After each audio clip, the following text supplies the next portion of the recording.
Crímenes imperfectos, Australia. Esto es la autopista de Bran, que recorre la costa oeste australiana, desde Perth hasta la ciudad portuaria de Geraldton, a lo largo de 400 kilómetros. Geraldton es una ciudad moderna y acogedora, conocida sobre todo por su importante industria pesquera. Justo al sur está la pintoresca e histórica aldea de Greenough, uno de los primeros asentamientos occidentales.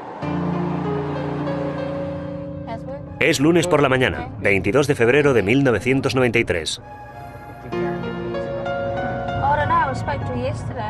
Un hombre y su mujer están de camino a casa de Karen Mackenzie, que vive con sus 3 hijos en una casa apartada fuera del pueblo. Han quedado con Karen para ayudarla a reparar la casa. No corras tanto. Vale, vale. ¿Quieres que nos pongan una multa? La pareja es muy amiga de Karen y han pasado muchos ratos felices con ella y sus hijos. Justo a la salida de Greenough, giran por una carretera secundaria. Cuando se aproximan a la casa, ven lo que parece un cuerpo tumbado en el suelo.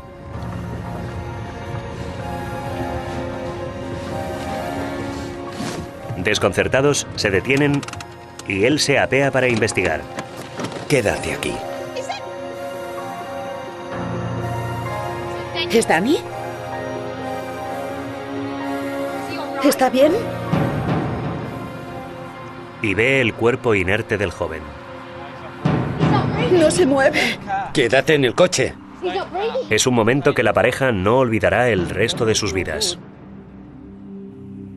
Porque, como descubrirán en breve, se han tropezado solo con una de las víctimas de una terrible masacre. La masacre de la familia de Greenough. Esta es la pacífica localidad costera de Geraldton, en el territorio del vasto estado de Australia Occidental. Es una comunidad próspera, con una riqueza basada en la agricultura y la ganadería, la minería, el turismo y especialmente la pesca de langostas. En muchos aspectos, aún es una ciudad de provincia pequeña, donde todos se conocen y suelen saberlo todo los unos de los otros. 20 kilómetros al sur, en la carretera hacia Perth, está el pequeño municipio pionero de Greenough. Fue aquí, a principios de los años 90, donde la madre soltera de 31 años, Karen Mackenzie, decide formar un hogar con sus 3 hijos.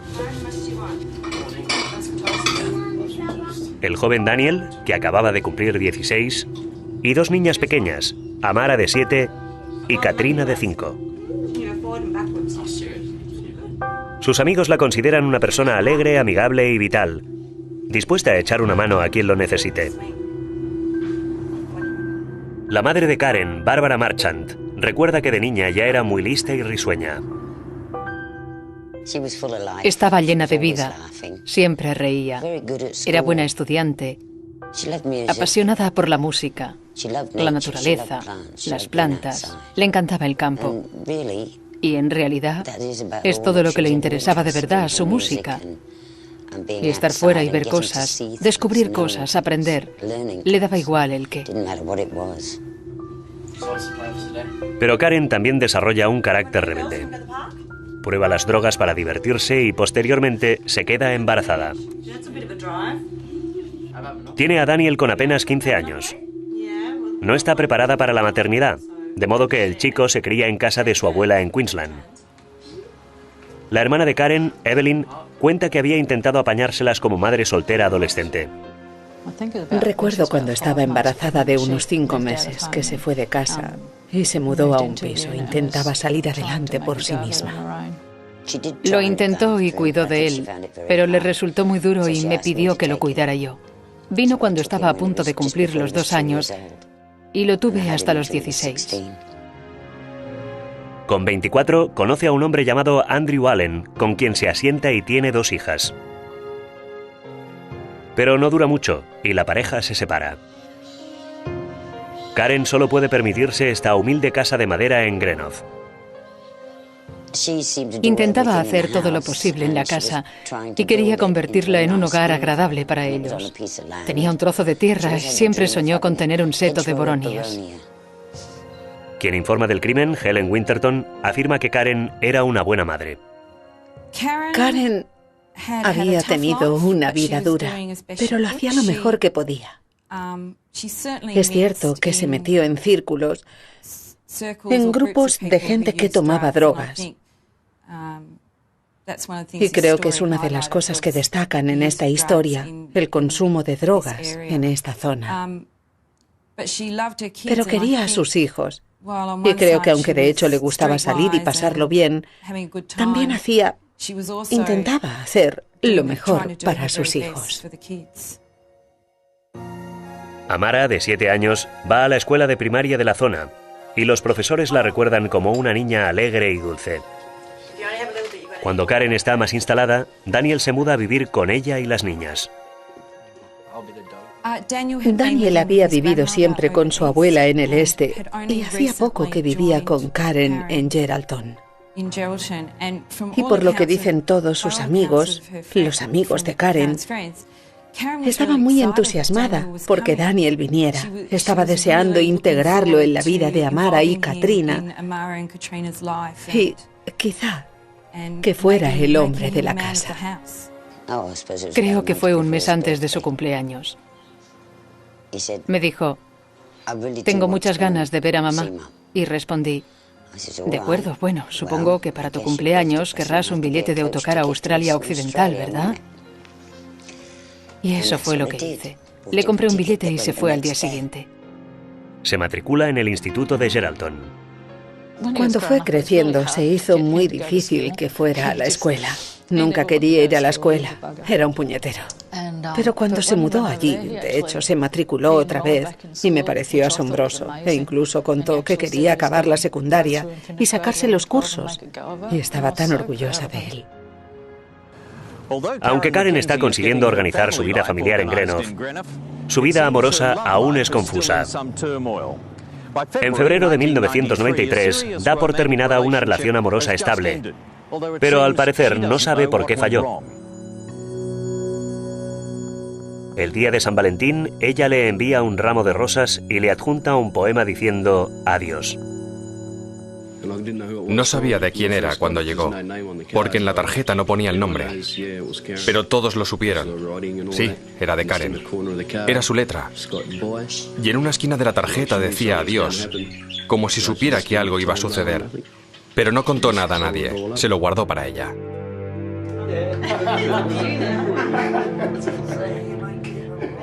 El viernes 19 de febrero de 1993, con Daniel dispuesto a cuidar de las pequeñas, Karen va a una fiesta privada, aquí en Geraldton.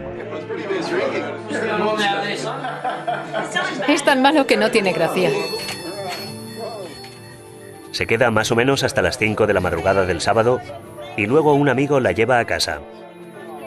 Cuando los invitados de la fiesta se despiden de ella, ninguno sabe todavía que 48 horas más tarde será la víctima de un terrible suceso que cambiará a la comunidad para siempre. Gracias por venir. Claro que sí. ¿Queréis ir al parque?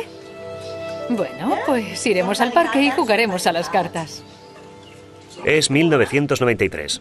La madre soltera Carol Mackenzie se ha instalado a las afueras del pueblo de Greenough, cerca de Geraldton, en la costa occidental australiana. Vive en una casa de madera apartada de la carretera principal, al final de un camino de tierra. Tiene 2 hijas pequeñas y hace poco que su hijo adolescente Daniel vive con ellas.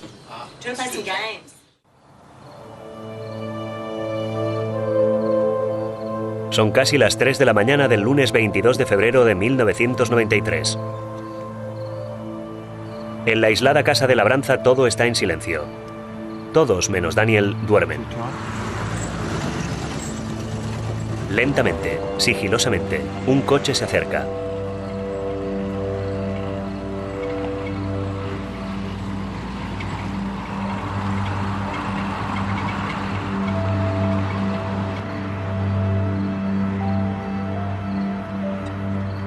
Una luz se enciende en la ventana de la cocina. y Daniel sale, curioso por ver quién llega a esas horas.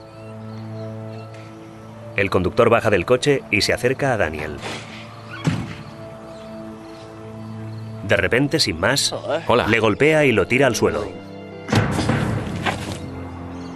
El ataque es tan brutal y espeluznante que una orden judicial prohíbe que se revele lo sucedido.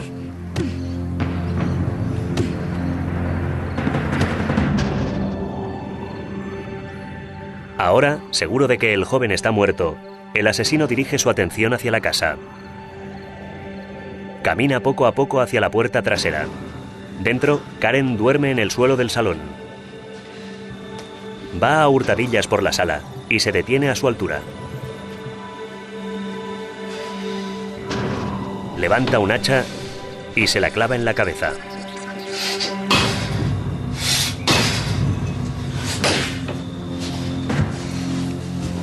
Se da la vuelta, el cuerpo retorciéndose en espasmos.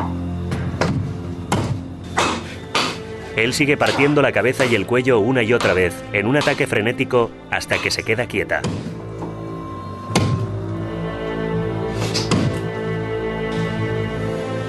Con el cuerpo medio desnudo sobre una piscina de sangre. Va a la habitación de Karen y hurga por los armarios y cajones en busca de drogas. Encuentra una crema de manos y regresa hacia el cuerpo sin vida de Karen.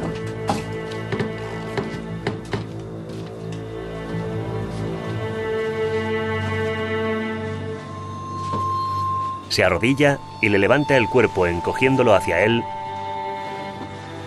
y, usando la crema de manos, la viola.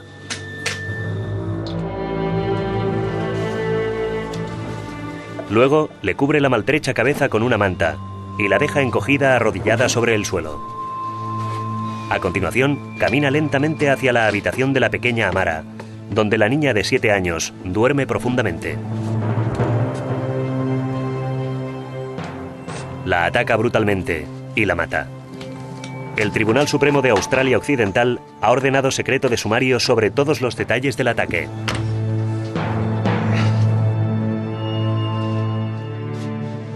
Con 3 miembros de la familia ejecutados de forma espantosa, la única que queda viva en la casa es la pequeña de 5 años, Katrina, que todavía duerme en su cama.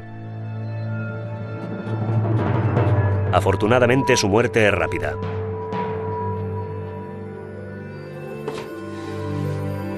Cubierto en sangre, va hacia el baño.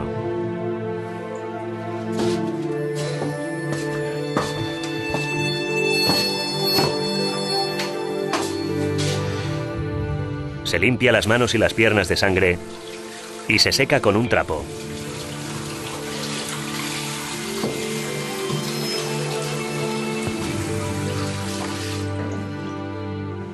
Entonces, con mucho cuidado de no dejar pistas, coge el hacha y la crema de manos, camina tranquilo hacia el coche y se va.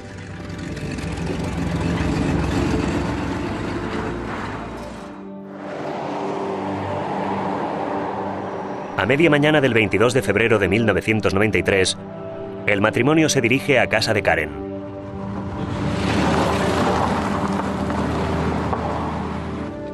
Al llegar y ver un cuerpo que yace en el suelo, lo primero que piensan es que es el adolescente Daniel gastando alguna broma.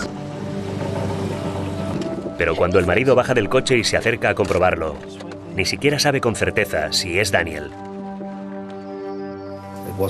No era el Daniel que había conocido la semana anterior. No se parecía en nada. Es muy duro describir cómo estaba y cómo yo lo había conocido, como un chico alegre. No respira. ¿No respira? Quédate en el coche. Turbado, rodea poco. No respira. ¿No respira? Quédate en el coche. Turbado, rodea poco a poco y sin decir nada el cuerpo y se acerca a la parte trasera de la casa. En la puerta de atrás, el perro de la familia empieza a ladrar. ¡Karen! ¿Están ahí? Llama a Karen, pero nadie responde. Avisemos a la policía, busquemos ayuda. Horrorizada, la mujer no aguanta más y le grita que vuelva al coche. Corre hacia ella y conducen a toda prisa hacia la carretera. ¡Date prisa, vámonos! Fui a las 2 casas que hay por el camino principal e intenté saltar la valla para poder contactar con alguien en las casas, pero no había nadie en ninguna de ellas. Entonces fui a la carretera de grava por la que se accede. Lo intenté en la casa de allí, pero tampoco había nadie. Así que retomé el camino de grava hasta la carretera, hacia Greenough, al Museo de la Cerámica de Greenough, o a la Casa de la Cerámica. Entré en el museo y les pedí que avisaran a la policía e informaran de un asesinato.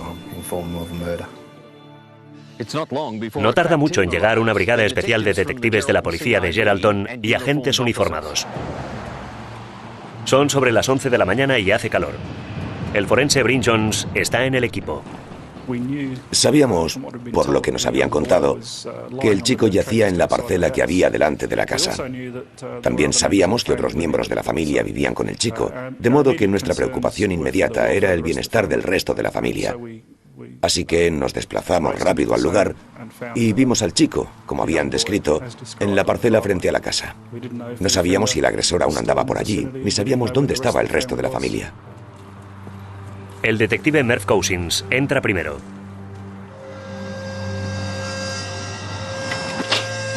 ¡Policía! ¡Policía! Lo primero que ve es un gran desorden de ropa desparramada por toda la habitación. Tío, está allí. Comprueba. En el salón, en una esquina, está el cuerpo desnudo y encogido de Karen. Su cabeza cubierta con el edredón empapado de sangre. Está muerta.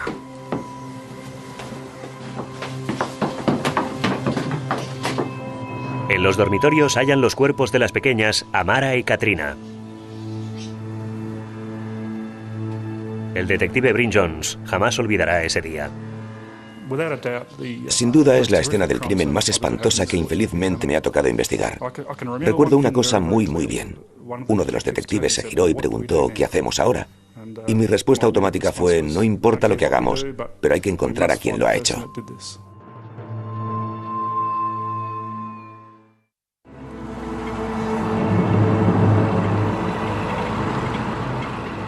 Una casa apartada en Greenough, cerca de Geraldton, al norte de Perth, es escenario de la brutalidad más inimaginable.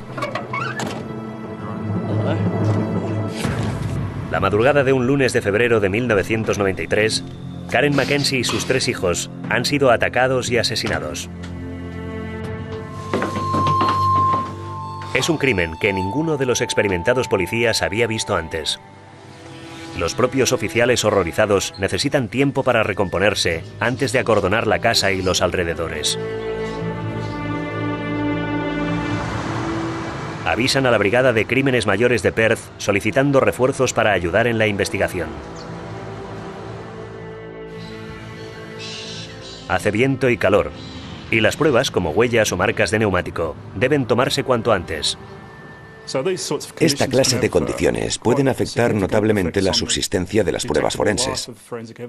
Por eso, uno de mis primeros pasos fue intentar recoger, registrar y recuperar toda prueba vulnerable del exterior de la escena del crimen. A esas alturas, la policía solo puede especular por qué el cuerpo de Daniel está fuera de la casa. ¿Intentó escapar de la casa y lo atrapó?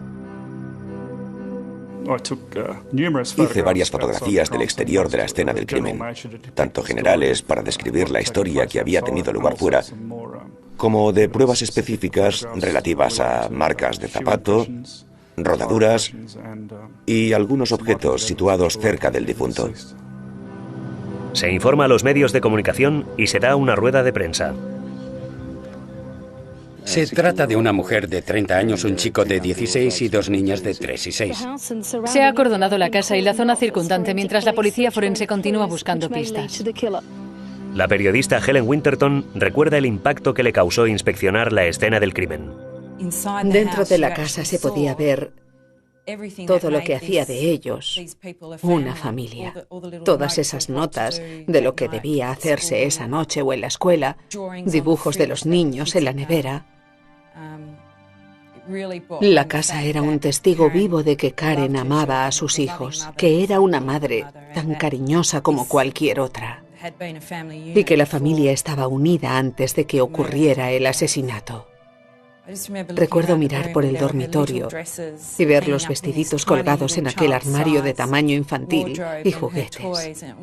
Era un contraste entre el infierno más absoluto que había ocurrido en esa habitación y los trastos del día a día de una niña. Un gran equipo de policías emprende la larga y meticulosa tarea de registrar la casa. Cada rincón de cada cuarto se examina a fondo. Y trabajan todo el día y parte de la noche, analizando detenidamente toda prueba posible que han de embolsar y etiquetar.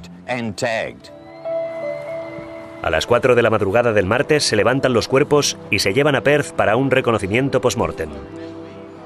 Exhausto, el equipo finalmente descansa y pone un vigilante en la casa de los horrores. Pero vuelven a las 7 de la mañana acompañados de policía uniformada y voluntarios de los servicios de emergencia nacional para rastrear los alrededores. La labor se alargará 7 largos días y noches. Tras 3 días examinando la escena del crimen, los detectives empiezan a buscar huellas dactilares. Les interesa especialmente la huella de una palma. Identificamos el lateral de una palma de mano, por este lado de la palma derecha, y se detectó usando la técnica de vapores de yodo, con la que los cristales de yodo se calientan y los gases suben a la superficie, que a su vez reaccionan con la grasa de una persona, el sebo natural de una persona, revelando el depósito de la huella o la palma. La policía fotografía la huella de la palma de la mano y, de hecho, la corta de la pared para garantizar que se conserva. En aquel entonces no teníamos el lujo de tener cámaras digitales que permitieran capturar imágenes de la huella de la palma, observarlas para ver bien si existía el detalle necesario para compararlas. Se usó una cámara de película de 35 milímetros. El equipo forense ilumina el espacio con una luz policromática ultravioleta especial para examinar de nuevo las superficies. Esta luz policromática tiene un haz extremadamente potente y sus filtros de colores revelan diferentes sustancias que a simple vista no se pueden ver. Y mientras examinábamos la sala, donde había originalmente la huella de una palma, también encontramos unas marcas de grasa en la misma puerta, por la parte interior, que brillaban bastante bajo la luz ultravioleta. Se retira la puerta y se manda a expertos en huellas de Perth para seguir analizándola. El hombre que recibe el encargo es el Dr. John Challinor, el jefe de investigación química del Centro Químico de Australia Occidental. Al principio, nos dijeron que podía ser crema. Crema a base de agua, que es una crema de manos bastante corriente. Así que, como decía, tipificamos químicamente esta crema corporal y la comparamos con unas 80 lociones que tenemos de archivo. La coincidencia más cercana que encuentran es con una conocida marca de crema de manos, pero no es exacta. El equipo no comprende por qué no coincide con ninguna de las varias cremas y lociones recogidas en la casa. No imaginan que el asesino se llevó esta sustancia en particular. Y además, aparte de intentar descubrir la composición química exacta de las huellas, tropiezan con otro obstáculo. Las huellas no son dactilares completas, solo yemas de dedos. Se hallaron yemas de dedos en la parte interior de la puerta, como si la hubieran empujado para cerrarla, y al hacerlo llevara los dedos impregnados con esos contaminantes. Y la superficie de la puerta también dificulta la obtención de una imagen clara de las huellas. La puerta estaba pintada a mano. Se había pintado con una brocha bastante gruesa y los brochazos de la pintura dificultaban la visión de las crestas capilares de las huellas. Por eso se usó un paquete de mejora del software para eliminar los brochazos de las imágenes y diferenciarlas claramente. Es durante la batalla por obtener huellas definidas cuando los investigadores se empiezan a preguntar por qué integran una sustancia tan grasienta en primer lugar. En casos anteriores relacionados con agresiones sexuales, este tipo de crema se había usado como lubricante. Por eso, me puse en contacto con el forense para saber si se habían extraído hisopos de las víctimas, particularmente hisopos anales y vaginales. Y lo habían hecho por suerte. Si se demuestra que contienen la misma sustancia grasienta que la encontrada en el cuerpo de Karen, entonces se vincularía directamente al propietario de las huellas con los asesinatos. Challinor dispone solo de cantidades minúsculas de esta sustancia grasienta, y la labor lleva mucho tiempo, es ardua y para esa época innovadora. Se determinó la composición química en los hisopos de las lociones corporales a través de una técnica que es mi especialización. Una técnica de derivación química que nos permitió trabajar con cantidades muy pequeñas de material, lo que anteriormente no era posible. La masacre se convierte en una noticia sonada y las líneas de investigación policial se multiplican con cada llamada. Los jefes de la policía del estado deciden establecer una fuerza operante exclusiva encabezada por el primer hombre que entró en la casa, el detective Merv Cousins. Hacen un llamamiento a todo aquel que pueda tener información para que llamen al 091 y emiten imágenes de una lista de deseos navideños y una postal del Día de la Madre.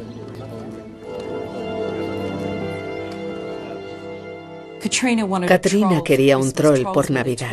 Los trolls eran el juguete estrella aquella Navidad. Y Amara había hecho una postal del Día de la Madre a su madre y escrito: «Mamá, espero que pases un feliz Día de la Madre». Se refleja la inocencia de las dos. Eran las dos niñas más dulces que puedas imaginar. La investigación avanza y la brigada de investigación está desbordada de información. El oficial que coordina todas las pistas nuevas es el detective Henry Hoft. Hicimos un control casa por casa al iniciar la investigación. Los vecinos fueron muy cooperativos y también conocían a la familia. Sabíamos que la persona que había cometido los crímenes tenía que saber cómo entrar en la propiedad de Karen, porque a su casa no se llega desde la gran autopista del norte, sino a través de una vía lateral, pero el camino es complicado. El agresor ya había estado allí y sabía cómo llegar. El exmarido de Karen, Andy Allen, es localizado rápidamente en el norte, en Halls Creek, donde las fuertes lluvias lo han tenido atrapado una larga temporada. Todas las carreteras de la zona eran intransitables. Tiene una coartada incuestionable. Algunos testigos declaran haber visto 2 vehículos en la propiedad aquel domingo. Y la policía entonces se pregunta si el ataque es algún tipo de venganza entre bandas.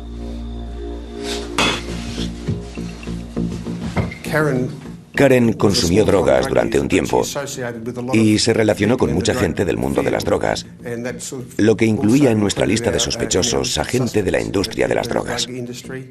Nos centramos en moteros, en las redes asiáticas.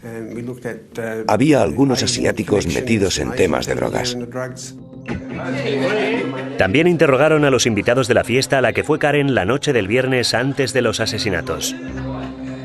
El primero de la lista es William Mitchell, de 24 años, el hombre que llevó a Karen a casa después de la fiesta el sábado por la mañana.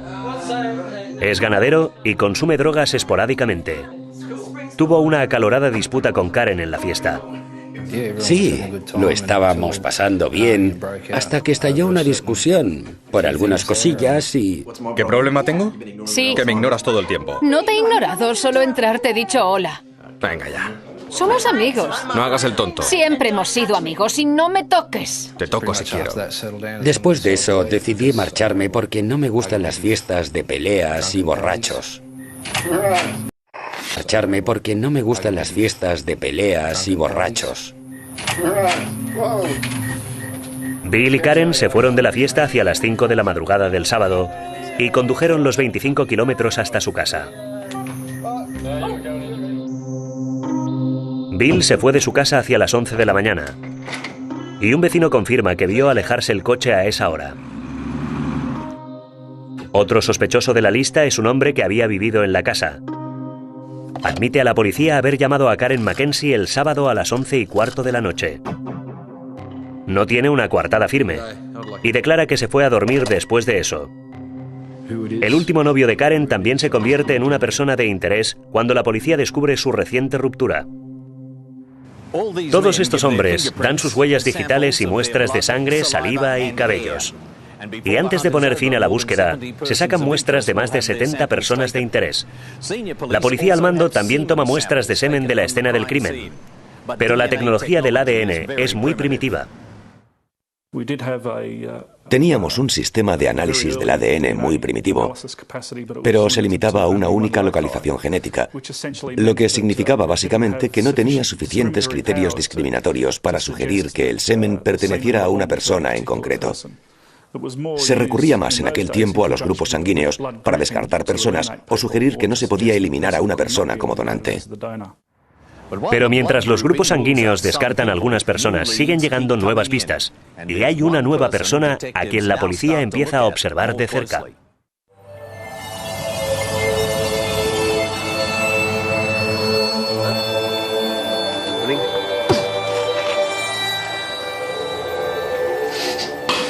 La investigación de los brutales asesinatos en Australia Occidental de Karen Mackenzie y sus 3 hijos está generando varias investigaciones. Utilizamos un programa australiano de búsqueda de fugitivos y obtuvimos el paradero de uno de los sospechosos, que estaba en Australia del Sur. Y la policía de Australia del Sur finalmente lo interrogó y verificó su coartada.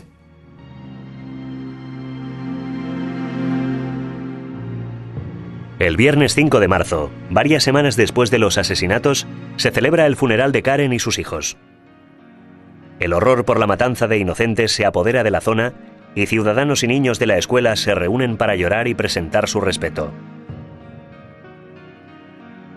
Los amigos del instituto de Daniel forman una guardia de honor.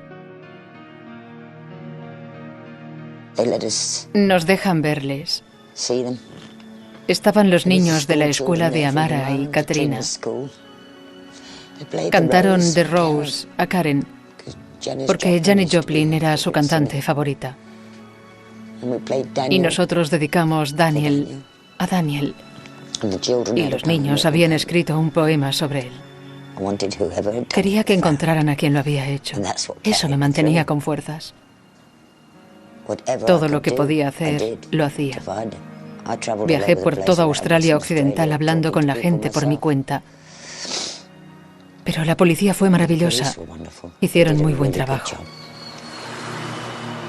La animadversión por el crimen en la ciudad es tal que incluso los drogadictos y delincuentes drogodependientes hablan abiertamente con la policía.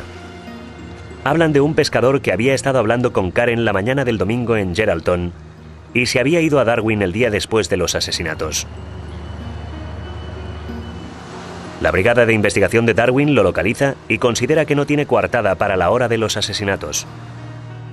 Se hace un gran avance cuando se descubre que las huellas de la palma tomadas de la pared en la habitación coinciden con las de Bill Mitchell.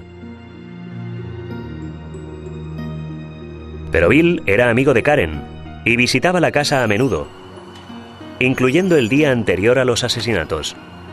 Las suyas son simplemente unas de las muchas huellas que se hallan en la casa. La policía recibe entonces una nefasta llamada telefónica del anfitrión de la fiesta a la que asistió Karen aquí en Geraldton, 2 días antes de su muerte. El anfitrión de la fiesta dice que han entrado en su casa y que hay mucha sangre en el suelo. ¿De quién es la billetera? La policía se apresura hacia la casa y halla las llaves del coche y la billetera de Bill Mitchell.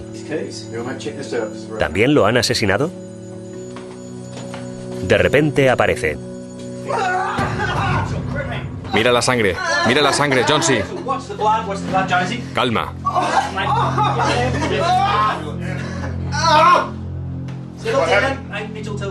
Está desnudo, cubierto con una toalla, y está sangrando. Cuenta a la policía que a la altura de la puerta, de golpe aparecieron 3 hombres y lo arrastraron hacia adentro. ¿Que dónde estaba y me atacaron? Los hombres contaron a Bill que sabían que el anfitrión de la fiesta había cometido los asesinatos de Greenough y le exigieron que les dijera dónde podían encontrarle. Dije que no lo sabía. Bill dijo al grupo que no sabía dónde estaba el anfitrión y entonces cogieron un cuchillo de filetear e intentaron amputarle el pene. Logró escapar y se encerró en el baño. Cuando los agresores se fueron, corrió hacia afuera y se escondió en el patio, hasta que vio llegar a la policía. Bill sangra en abundancia y lo traen inmediatamente aquí, al Hospital Regional de Geraldton. Ante la presión por las preguntas de la policía sobre la banda, finalmente admite que todo ha sido una invención y que él mismo se ha infligido las heridas. Afirma haber intentado suicidarse por problemas personales, y la policía lo acusa por declarar en falso. Pronto se sabe que Bill Mitchell se mutiló a sí mismo en un parking de caravanas de la costa, al sur de Geraldton. Un empleado de la limpieza encuentra semen y salpicaduras de sangre en una caravana. En su interior, además, hay una revista pornográfica hecha trizas con una cuchilla de afeitar. El dueño del aparcamiento, Bernie MacArthur, avisa inmediatamente a la policía. Me vinieron a la cabeza los asesinatos de Grenov, que se habían producido hacía poco tiempo y que el agresor aún no había sido arrestado. Podía serlo o quizás no. Pero llamé a la policía local. Vinieron y se llevaron una bolsa de plástico con todas las cosas dentro. Esta información, que al final resulta crucial, no se hace pública. Bill Mitchell es sin duda emocionalmente inestable, pero nada lo relaciona con los asesinatos. De hecho, continúa mostrando una gran preocupación por la muerte de su amiga Karen y los niños, y mucho interés en la investigación. Mientras tanto, en Perth, el químico John Challinor sigue intentando identificar y relacionar las sustancias oleaginosas. Y como las huellas obtenidas son solo de las yemas, la policía tiene que volver a ver a todos los sospechosos. Se pidió su colaboración. No estaban arrestados. Y eso exigió registrar las yemas de los dedos, las huellas de las yemas a los sospechosos. Por lo menos se requieren las huellas de 25 personas, incluido Bill Mitchell. El detective Bryn Jones lo entrevista aquí, en la granja donde trabaja, cerca de Morawa. Y Mitchell de pronto hace un comentario que provoca escalofríos al policía. Durante el proceso de obtención de huellas de las yemas de los dedos de Mitchell, con el propósito de compararlas, me comentó: me sorprende que aún dure esta investigación. Creía que habían atrapado al tipo que lo hizo. Vi que lo habían Vi en la prensa que había tenido una conducta extraña en un parque de caravanas y lo habían cogido. Y eso inmediatamente hizo sonar las alarmas, porque, como decía, solo el asesino podía saber eso. El policía advierte que Mitchell se está delatando como el asesino. Las yemas de los dedos de Mitchell se envían deprisa a Perth y pronto confirman que coinciden con las huellas de las yemas de los dedos halladas en la escena del crimen. Cuando colgué el teléfono, ordené mis pensamientos durante unos segundos y llamé a Merv Cousins. Todos preguntaban lo mismo. ¿Cuál es el resultado? Pero yo quería hablar con Merv. Localicé a Merv y le dije: Merv, las yemas de los dedos de detrás de la puerta son las de Mitchell. Recuerdo que golpeó en la mesa y exclamó: ¡lo tenemos! Luego llega la última prueba. El químico John Challinor comunica que las muestras de sustancias oleaginosas de las huellas y del cuerpo de Karen son químicamente idénticas. Es irrefutable la presencia de Mitchell en los asesinatos. Mitchell sigue bajo vigilancia en la granja de Morawa. Todo este tiempo ha dado una imagen de trabajador modélico. Muy trabajador. Sabía lo que hacía. Sabía exactamente lo que hacía. No hacía falta controlar su trabajo. La clase de persona que al entrar en una cocina se pone a fregar lo que ha ensuciado. De esa clase. Mitchell incluso charla serenamente con su jefe sobre los asesinatos. Bueno, mientras esquilábamos ovejas en el establo. De hecho, hablamos de los asesinatos. Incluso le dije lo que pensábamos que debían hacerle al agresor si lo atrapaban. Después de casi 5 semanas intentando capturar al asesino de los Mackenzie, la policía de Geraldton se vio forzada a dejarlo libre 2 noches más. La policía de alto rango de Perth decidió que ellos realizarían el arresto de este prominente caso de asesinato. En un interrogatorio le muestran las pruebas de Challinor que relacionan sus huellas con las del cuerpo de Karen y confiesa con frialdad los asesinatos. Bien, Bill. Quiero que nos cuentes exactamente lo que sucedió. ¿A qué hora sucedió? La persistente e incansable investigación ha logrado resolver los asesinatos de Greenough. La palma y las yemas de los dedos de Bill Mitchell dejadas en la casa se han relacionado concluyentemente con la crema de manos hallada en el cuerpo de Karen Mackenzie. Pero aún habiendo reunido todas las pruebas, la policía no está preparada para la espeluznante verdad cuando Mitchell les cuenta paso a paso qué ocurrió exactamente.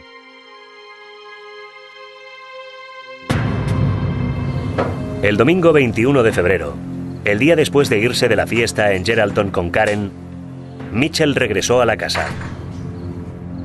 Estuvo bebiendo mucho y fumando marihuana. Tragó un puñado de pastillas con prescripción y 2 veces en el baño se inyectó anfetaminas.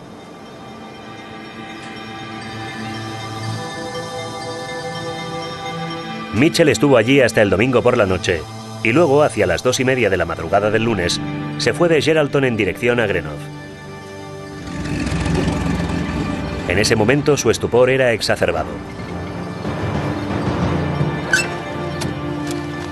Fue hacia la casa e inmediatamente abatió a Daniel.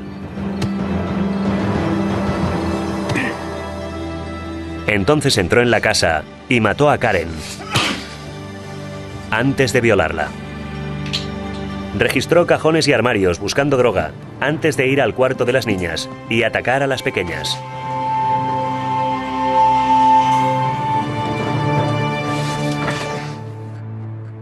En el transcurso de su confesión, Mitchell conduce a los detectives paso a paso por la escena del crimen. Los curtidos policías están horrorizados por la crueldad con la que revive el crimen.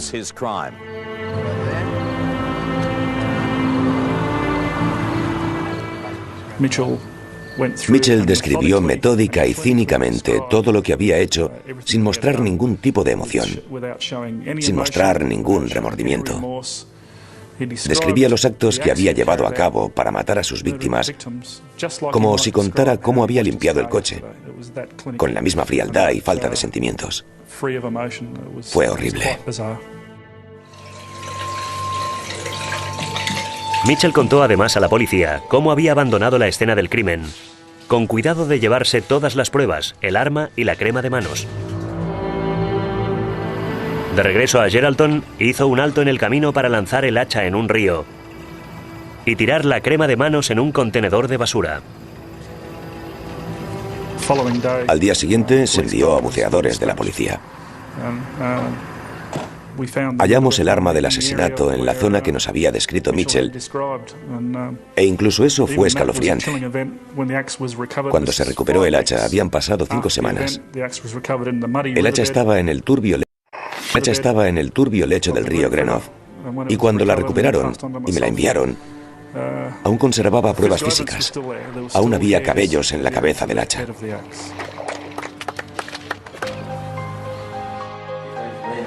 En la confesión, reconoce a la policía que fue a la casa con la idea fija de matar a la familia, pero no recuerda por qué quería que murieran todos. Y sin embargo recuerda perfectamente, hasta el último detalle, todo lo que hizo esa trágica noche. ¿Y no lo encontrasteis? Fuera del juzgado de Greenough, la furgoneta que traslada al hombre acusado de los asesinatos se abre paso entre una multitud furiosa de unos 300 ciudadanos. En septiembre de 1993, Mitchell se declara culpable con 4 cargos por asesinato premeditado, 3 cargos por violación indecorosa de un cadáver y otros cargos no relacionados por robo a mano armada usando una jeringa o un cuchillo. El juez Neville Owen definió que los crímenes eran de una gravedad casi indescriptible. Declaró que era difícil entender para una persona corriente con cierto atisbo de humanidad que un ser humano fuera capaz de cometer crímenes con aquella brutalidad y frialdad. De forma significativa, el juez consideró que los asesinatos eran premeditados. Rechazó toda defensa basada en el consumo de drogas o alcohol de Mitchell y destacó la absoluta claridad de los recuerdos de Mitchell en la confesión. dijo que Mitchell claramente estaba en sus facultades para pensar y razonar con precisión durante los asesinatos.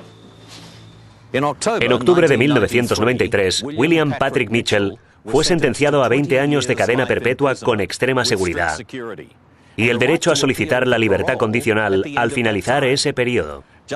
El juez Owen alegó que la decisión de conceder ese derecho fue la más difícil que ha tomado nunca. Me enfadé porque no me parecía justo. Había robado 4 vidas. ¿Qué son 20 años? Tendrá 44 años cuando salga. Tendrá todo el tiempo del mundo para hacer daño, ¿no? Matar a la familia de otro no me compensó en absoluto. La idea de que pudiera salir en el 2013 provocó enseguida una protesta y se presionó al gobierno para que se modificara la sentencia. El Estado realizó una apelación y la resolución de la condicional fue revocada. Mitchell permanecería en prisión el resto de su vida. Luchamos para apelar aquella resolución y denegarle la condicional, que es lo que queríamos. Y lo conseguimos. Pero entonces el caso dio otro giro. Mitchell apeló al Tribunal Supremo, que restableció su derecho a solicitar la condicional en el 2013. El Tribunal Supremo dictaminó que el juez Owen tenía razón. Era imposible determinar en 1993 si Mitchell aún sería un peligro para la comunidad pasados 20 años, después de cumplir condena. Que me lo expliquen. ¿Por qué un criminal dispone de la última apelación? ¿Por qué no podíamos apelar de nuevo? ¿Por qué tuvo él la última palabra? Yo no quiero pasarme la vida en la cárcel, me bastan 20 años. ¿Por qué se acepta? ¿Cómo puede ser posible? ¿Qué hay de las familias que tendrán que convivir con él si algún día lo liberan? Técnicamente, según los jueces que tomaron la decisión, creo que fueron 2 contra 1. Técnicamente, el primer juez no se equivocó técnicamente. ¿Puedo preguntarle qué opina de la sentencia? El abogado de Mitchell, Robert Lindsay, lo explica. El término de cadena perpetua debería reservarse solo a aquellos que son incorregibles o irremediables en el sentido que su maldad sea innata o no se prevea la posibilidad de rehabilitación. Nosotros argumentamos que Mitchell no entraba en esta categoría, no era un asesino en serie o algo de este estilo. Se demostró que una vez rehabilitado de la drogodependencia y se estableció su adicción en aquella época, no constituiría, una vez rehabilitado, un continuo peligro sexual ni físico para la comunidad. Los asesinatos de Greenough escandalizaron a la nación de tal modo que se reanudaron las demandas para restablecer la pena de muerte. Se presentó una petición al Parlamento solicitando la muerte para asesinos como Mitchell. Bien, han muerto 4 personas y eso no tiene solución. Bill pasará 20 o 30 años en prisión y saldrá. Creo que pueden hacer su propio juicio de eso. Preferiría no decir nada más. Mi opinión es que habría que recuperar la pena de muerte para gente que admite haber cometido hechos tan terribles. Es mi opinión personal. Debería permanecer encerrado para siempre, hasta que muera. No tendría que salir. ¿Acaso le obligó a alguien a salir aquella noche y matar a 4 personas y después esconder cosas que habrían facilitado su captura? No. Cuando fue arrestado por los asesinatos cometidos en Greenough, Mitchell admitió finalmente a la policía que Karen Mackenzie había rechazado sus proposiciones sexuales al llevarla a casa el sábado después de la fiesta en Geraldton. Pero ¿sobre qué discutieron en la fiesta del viernes por la noche? ¿Cómo podía un simple rechazo sexual llevarle a cometer un ataque tan frío y atroz a una familia entera? ¿Quieres calmarte? ¡Vete a la mierda! ¡Déjame en paz! Creo que el móvil fue su disgusto porque Karen rechazara sus insinuaciones sexuales. Y creo que lo ofendió bastante. Él alega estar bajo los efectos de las drogas. Pero a mí no me parece una excusa. No estaría tan borracho ni tan drogado si pudo conducir toda esa distancia, matar 4 personas, además de irse escondiendo las pruebas. Se elogió el esfuerzo de todos los hombres y mujeres que participaron en la investigación de la masacre de Greenough. Se otorgaron menciones especiales al jefe de la brigada, Merv Cousins, al detective forense, Bryn Jones, y al químico de laboratorio, el doctor John Challinor. El agente Bryn Jones hizo un trabajo excelente. Fue uno de los primeros hombres en la escena junto con el sargento de policía Cousins y supo exactamente a dónde dirigirse, qué hacer. Sé que trabajó 24 horas seguidas para asegurarse de que se hacía todo. Pero junto a los elogios por un trabajo bien hecho, estaban las secuelas a largo plazo por la monstruosidad del caso en las vidas de los policías implicados. Ellos mismos tenían familias propias e hijos de la edad de Danny, o tan pequeños como Katrina o Amara. Y se dice a menudo, y parece que sea un cliché, que los policías también tienen hijos. Pero esos hombres quedaron muy afectados por lo que vieron en esa casa. Y encima estuvieron trabajando muchísimas horas y casi sin dormir. Fue increíblemente estresante para ellos y me consta que incluso después de cerrada la investigación, algunas de esas personas no volvieron a ser las de antes. Y supongo que es complicado recuperarse de algo así.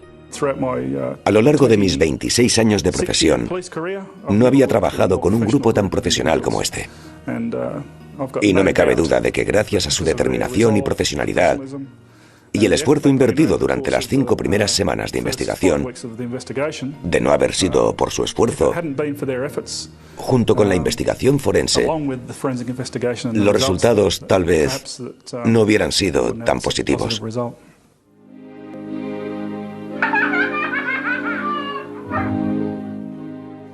¿Por qué? Es todo lo que quiero saber. ¿Por qué? ¿Por qué matar a una mujer joven y a sus hijos? ¿Por qué? ¿Por qué alguien hace algo así? No solo me ha hecho daño a mí, también se lo ha hecho a mi hija y a mis hijos. Uno de mis hijos aún va al psiquiatra. ¿Cuántos años sufriremos por lo que él hizo?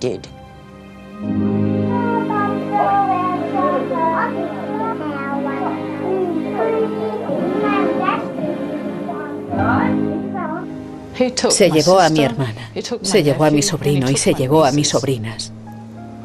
Mi hermana tenía 31 años. ¿Y quién hace daño a niños?